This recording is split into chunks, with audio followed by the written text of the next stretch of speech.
Hello, my name is Barby. A lot of the times, I get really frustrated and upset. I don't know why I'm saying that, but it seemed like a good way to start talking. So, anyways, because I am in an annoyed state of mind, I thought today I would talk about some things in horror movies that annoy me to no end. And I don't mean like tropes, I don't mean like plot devices, we might get into that a little bit, but it's more so a lot of basic things. So, if you watched a bunch of horror movies and soon you start being unable to distinguish one from the other, you're not alone, because a lot of this shit that they put in horror movies is extremely overused. They will use it one time, and then the next time, and then the time after that, and then a fourth time. So, I think that Hollywood needs some new original ideas, but I also think that if they would stop changing the books around to suit whatever ending they think the book should have had, we wouldn't be here in the first place. But that being said, here are a couple of the things that drive me insane when I'm trying to watch and enjoy a movie. The first one is, hot group of college kids get stuck in a cabin. So more specifically, it's a horror movie, right? But it's loaded with sex scenes. It's loaded with naked women. It's loaded with some of the most beautiful, quote-unquote, naked women in Hollywood. And that's what they want you to focus on. I don't know about you guys, but when I watch a horror movie, I want to be scared out of my wits. Or I at least want to be kept in suspense. That's fine too. You don't necessarily have to jump scare me, but you should at least make me fearful of my surroundings, fearful of where I am at that moment. That's why I like books a lot. They tend to do that. Even though sometimes books do have gratuitous sex scenes, it's not as prominent as it is in horror movies. I get that people are trying to sell things and that sex always sells. I understand that. But it's just that sex can sell in so many other genres. I don't know why we have to poison mine. Maybe that wasn't the right choice of words.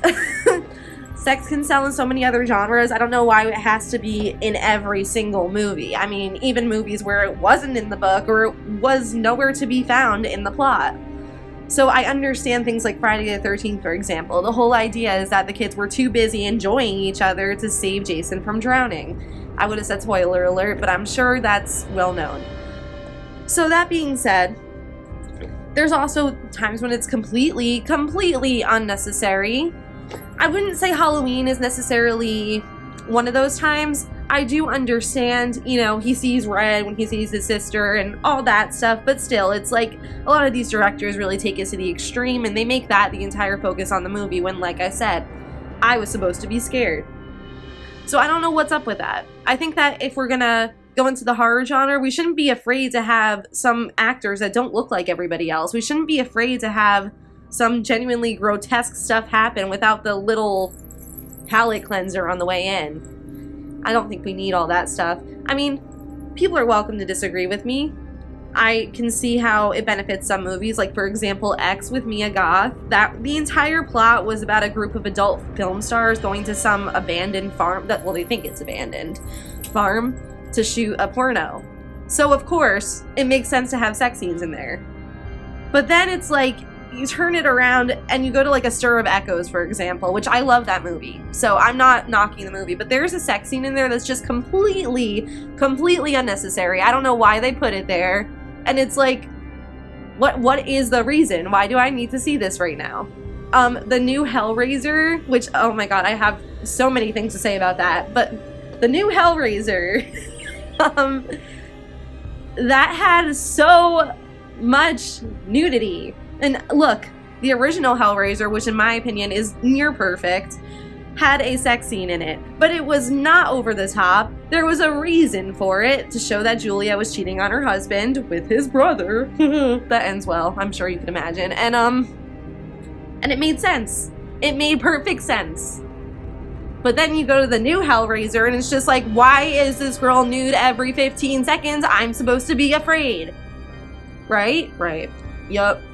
So that's one of the things that bothers me a lot. The second, I guess this is a trope, but it's so like commonly used. Like you could go a lot of angles with this, but sadly it often goes down instead of up, and that's newlyweds with like a kid or two move into some house where there's like a ghost or a demon or just something is in the house. There's something in my house. There's something living in my house. Okay. Like I said, there's a lot of ways you can take this and make it like really interesting. And though I do understand the angle of a family moving into a new house, like they didn't suspect anything, they had no idea that this was going to happen, it had not been going on before, it's so overused that now if I'm watching something and I see that it's some happy-go-lucky nuclear family moving into some new establishment to restart their lives, I'm rolling my eyes so hard. I actually do feel the same way about books. You would not even understand how many started off like, oh, it's time to move, guys, let's get the boxes and load the van, and oh shit, there's a ghost in my house. Like, it's just so often I see this. It's not quite as annoying as the rampant sex scenes, but it's a close second. It is a close second, because though it does keep true to the whole ghost story thing, and like I said, there are ways you can make this concept original, it's just way too often. It is way too often just a cute little family moving into a new location and then getting spooked. Oh, and sometimes a kid will be possessed and start to draw things that aren't there. It's always drawing. It's always, I drew a monster that's not there. Like, that's always what it is. And then the kid starts talking to ghosts. Like, you know. You already know. I don't even have to tell you. You already know. So, and I'm sure if you've seen horror, like, you do understand this. So the third thing that bothers me, but probably won't bother a lot of other people, is excessive gore. But given I'm a bit squeamish, I'm not a bit squeamish when it comes to, like, the human anatomy or just, like, a dead body, but, like, I mean, I don't want to see you slit somebody's throat and then start to pull everything out of it. Like, I just don't need to see that. I mean, like, I get the point. So I recently watched Found, which is a really, really good movie, for example. Like, I honestly have very few complaints about that movie. I loved it. But at one point, the kid goes out and rents a slasher film, and he invites his asshole friend over to watch the slasher film with him. Very quickly, there's just graphic, you know, severing of the boobs, and it's, there's these guttural noises. Like, I'm sure you can paint the picture. And for me, like, it just kind of soured the experience a little bit. Like, I had to leave the room. But then again, I am a baby. I went to go see Saw a couple years ago. I think it was Jigsaw, actually. I don't quite remember, but I know I had these people, these friends of mine asked me if I wanted to go see Saw, and I thought they were really cool, and I didn't want them to think I was a baby, so I went with them. I made it about 20 minutes before dashing to the bathroom and puking. And then I lied, and I was like, oh, I just don't feel well. And I sat in the bathroom until they came out of the movie theater. So, needless to say, I did not hang out with those people ever again. Now, I'm not sure if that's because I had that kind of reaction, but it just didn't work out. Anyways, fuck Saw. I get no pleasure out of watching Saw. I get no pleasure out of watching, like, just torture with no point to it. And though I do understand that Saw has a point to it, it's like, I can't push myself to get there. So, but that's just my opinion. Gore is great for some people. And to you people who love gore, I don't understand, but I support you. I just simply don't get it. So yeah, you have a horror fan here who absolutely hates watching kills. And I think that's interesting. There are some I tolerate more than others. Like, I won't turn down a movie just because there's gore in it. Like, I'll still watch it. I'll just try to kind of, like, you know, wimp out of the really bad scenes. But I mean, if the whole thing is, like, just back to back, that's the whole point. Like, forget it. I'm not watching no snuff film. That's all I have to say about that. So, another thing that I really, really do not like most of the time is sequels. Just because I feel like I want to move on to other stories. Again, this is more a personal thing. But more often than not, sequels kind of get a bad reputation, and for a reason. It's almost like a sophomore slump. Like, they do really great the first time, and then the sequel comes forward, and it's like, what is this shit? That's often because a new director will pick it up or somebody misunderstands the main story, but sometimes I think it's because our expectations are so high because of the first film that we want it to be almost the same. And of course it never is.